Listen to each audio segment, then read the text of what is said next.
Historia që do të shihni do t'ju prek drejtën në zemër. Imagjinoni këtë.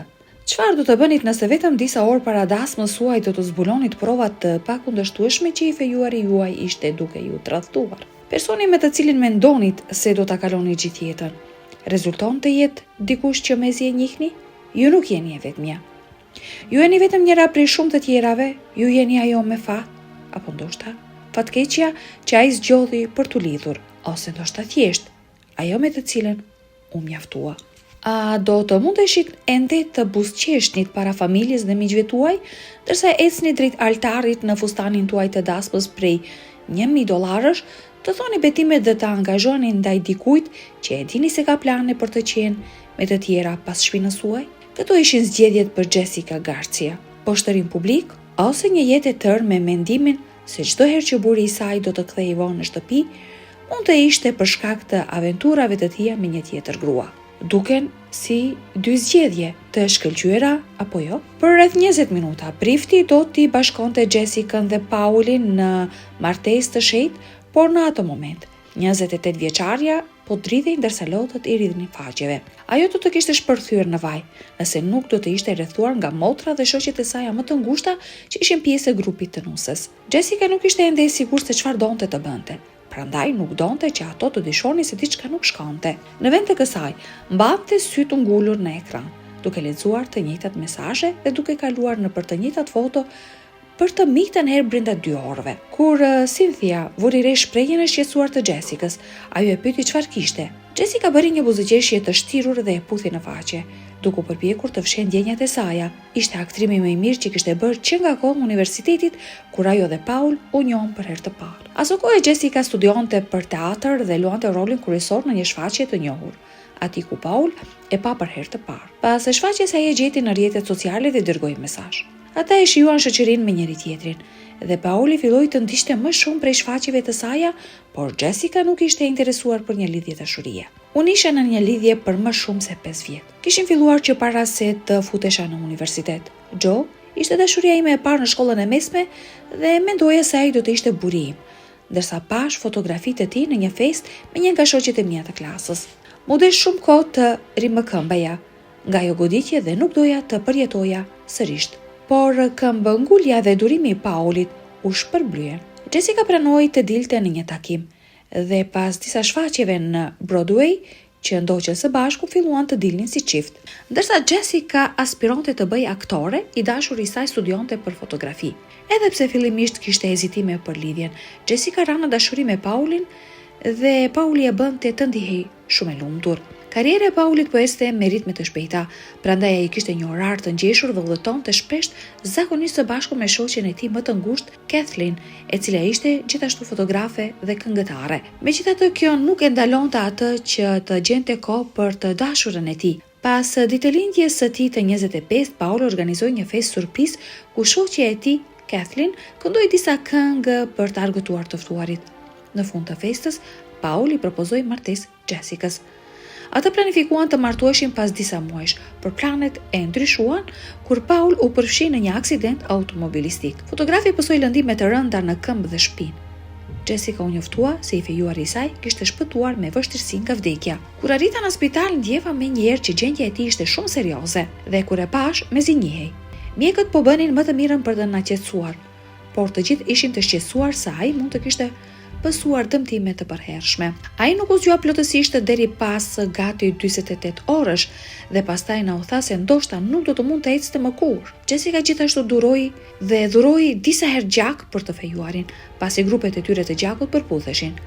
Ajo mbuloi një pjesë të madhe të faturave spitalore dhe bashkë me Kathleen u kujdesen me radhë për Paulin, i cili qëndroi në spital për më shumë se 1 vit. Edhe pse u deshko, Paul sfidoi pritshmëritë e mjekëve dhe arriti të ecte sërish.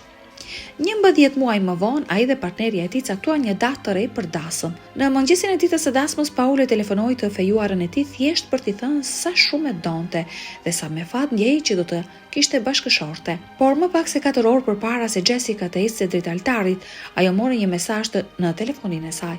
Kur shoqja e saj, Cynthia, i tha për të, ajo i sugjeroi të mos i kushtonte rëndësi. Nëse ky person është i rëndësishëm për mua, do të jetë i ulur në dasmën time, jo duke më dërguar mesazhe.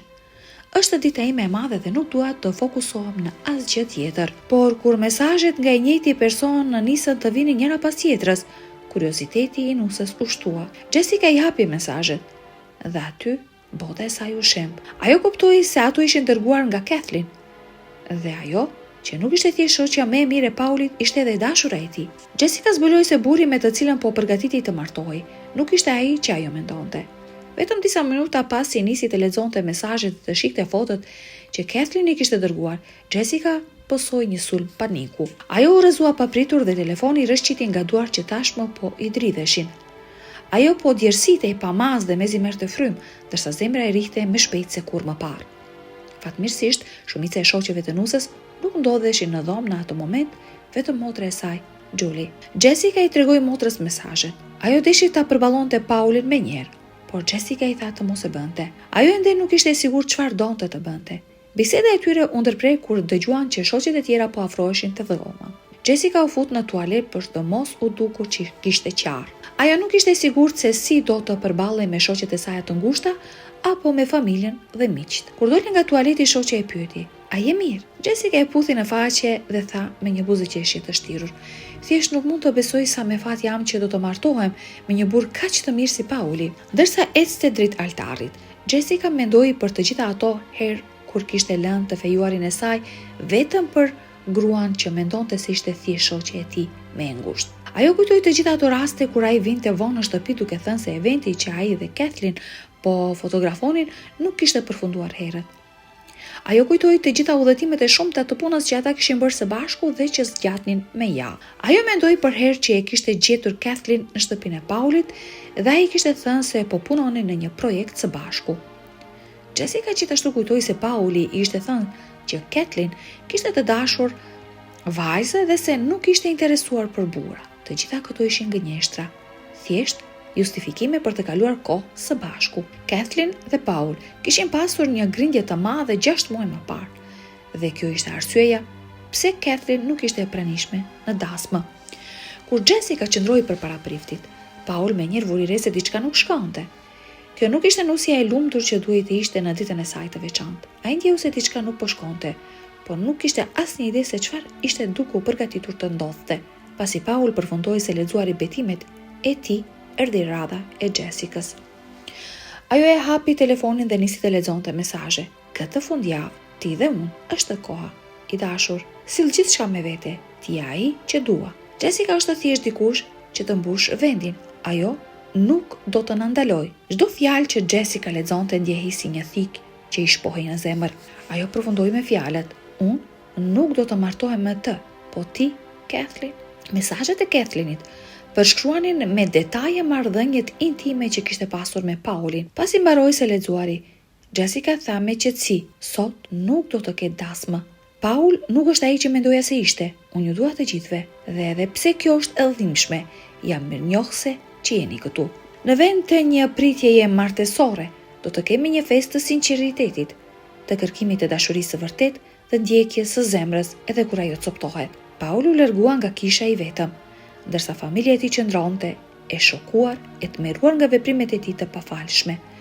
Ndërkohë familja e Jessicas u mblodh rreth saj duke i ofruar ngushëllime dhe mbështetje. Nëse do të ishe në vendin e Jessicas, a do ta zbuloje tradhtim para dasmës dhe do ja mbaje për vete? Apo do të poshtroje publikisht siç bëri ajo? Komento poshtë. Dua të lexoj çdo mendimin tuaj. Ju faleminderit.